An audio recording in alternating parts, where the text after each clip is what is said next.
Hello friends, ಕೀರ್ತನ ಉಮೇಶ್ ಚಾನಲ್ಗೆ ಸ್ವಾಗತ. ನಾನಿವತ್ತು ನಿಮಗೆ ಸಿಂಪಲ್ಲಾಗಿ ಒಗ್ಗರಣೆಯನ್ನು ಹೇಗೆ ಮಾಡ್ಕೊಳ್ಳೋದು ಅಂತ ತೋರಿಸ್ಕೊಡ್ತೀನಿ. ಬನ್ನಿ. ನೆನ್ನೆ ಉಳಿದಿರುವಂಥ ಅನ್ನ ಇದ್ದರೂ ಕೂಡ ಮಾಡ್ಕೋಬೋದು, ಇಲ್ಲ ಬೇಕಿದ್ದಲ್ಲಿ ನೀವು ಫ್ರೆಶ್ ಆಗಿ ಆಗಲೇ ರೈಸ್ನ ಮಾಡಿಕೊಂಡು ಕೂಡ ಮಾಡ್ಕೋಬೋದು. ಆದರೆ ಅನ್ನ ಮಾತ್ರ ಉದುರುದ್ರಾಗಿರಬೇಕು. ನಾನಿಲ್ಲಿ ಹುಳಿಗೆ ಹುಣಸೆ ಪೇಸ್ಟನ್ನು ಹಾಕ್ಕೊಳ್ತಾ ಇದ್ದೀನಿ. ನನಗೆ ಸ್ವಲ್ಪ ಹುಳಿ ಕಮ್ಮಿ ಅಂತ ಅನಿಸ್ತು. ಅದರಿಂದ ಸ್ನೇಹಿತರೆ, ನಿಮಗೆ ಎಷ್ಟು ಬೇಕೋ ಅಷ್ಟು ಹುಳಿ ಅನುಸಾರವಾಗಿ ನೀವು ಹುಣಸೆ ಪೇಸ್ಟನ್ನು ಹಾಕ್ಕೋಬೋದು. ನಂತರ ರುಚಿಗೆ ತಕ್ಕಷ್ಟು ಉಪ್ಪು. ಖಾರಕ್ಕೆ ನಾನಿಲ್ಲಿ ಸಾಂಬಾರು ಪೌಡರ್ನ ಹಾಕ್ಕೊಳ್ತಾ ಇದ್ದೀನಿ. ನಿಮ್ಗೆ ಅನುಸಾರವಾಗಿ ನೀವು ಖಾರಕ್ಕೆ ಎಷ್ಟು ಬೇಕೋ ಅಷ್ಟು ಸಾಂಬಾರು ಪೌಡರ್ನ ಹಾಕ್ಕೊಂಡು ನೀವು ಈ ರೀತಿ ಚೆನ್ನಾಗಿ ಮಿಕ್ಸ್ ಮಾಡ್ಕೋಬೇಕಾಗುತ್ತೆ. ಮಿಕ್ಸ್ ಮಾಡ್ಕೊಂಡ್ಮೇಲೆ ನಾವೀಗ ಇದನ್ನು ಸೈಡಲ್ಲಿ ಇಟ್ಕೊಳ್ಳೋಣ. ಈಗ ನಾವು ಒಗ್ಗರಣೆಗೆ ರೆಡಿ ಮಾಡ್ಕೊಳ್ಳೋಣ. ಬನ್ನಿ. ಮೊದಲಿಗೆ ಬಾಣಲಿಗೆ ನಾನಿಲ್ಲಿ ಎಣ್ಣೆ ಹಾಕ್ಕೊಳ್ತಾ ಇದ್ದೀನಿ. ಎಣ್ಣೆ ಕಾದ ನಂತರ ಕಡಲೆಕಾಯಿ ಬೀಜನ ನಾನಿಲ್ಲಿ ರೋಸ್ಟ್ ಮಾಡಿ ಸೈಡಲ್ಲಿ ಇಟ್ಕೊಳ್ತೀನಿ. ಈ ರೀತಿ ಮಾಡೋದ್ರಿಂದ ಕಡಲೆಕಾಯಿ ಬೀಜದ ಕ್ರಿಸ್ಪಿನೆಸ್ ಹಾಗೆ ಇರುತ್ತೆ.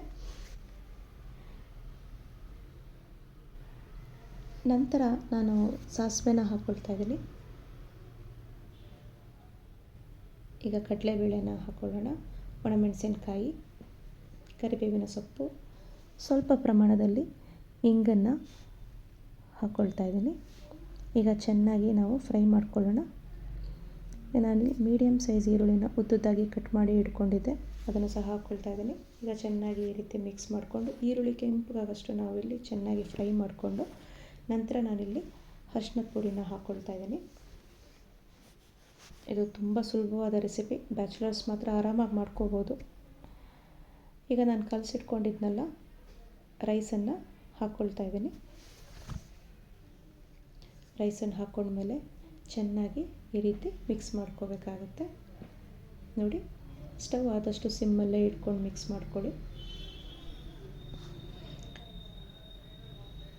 ಚೆನ್ನಾಗಿ ಮಿಕ್ಸ್ ಆದಮೇಲೆ ಕೊತ್ತಂಬರಿ ಸೊಪ್ಪನ್ನು ಹಾಕ್ಕೊಳ್ತಾ ಇದ್ದೀನಿ. ನಾನು ಸ್ಟಾರ್ಟಿಂಗೇ ಹುರಿದಿಟ್ಕೊಂಡಿದ್ನಲ್ಲ ಕಡಲೆಕಾಯಿ ಬೀಜ, ಅದನ್ನು ಸಹ ಹಾಕ್ಕೊಳ್ತಾ ಇದ್ದೀನಿ. ಈಗ ನೋಡಿ, ಚೆನ್ನಾಗಿ ಮಿಕ್ಸ್ ಮಾಡ್ಕೋಬೇಕು. ಈಗ ಆಲ್ಮೋಸ್ಟ್ ಒಗ್ಗರಣೆ ರೈಸ್ ರೆಡಿಯಾಗಿದೆ. ಸ್ನೇಹಿತರೆ, ನಿಮಗೆ ಈ ಸುಲಭವಾದ ರೆಸಿಪಿ ಇಷ್ಟ ಆದಲ್ಲಿ ನನ್ನ ಚಾನಲ್ಗೆ ಸಬ್ಸ್ಕ್ರೈಬ್ ಆಗಿ, ಲೈಕ್ ಮಾಡಿ, ಶೇರ್ ಮಾಡಿ. Thank you.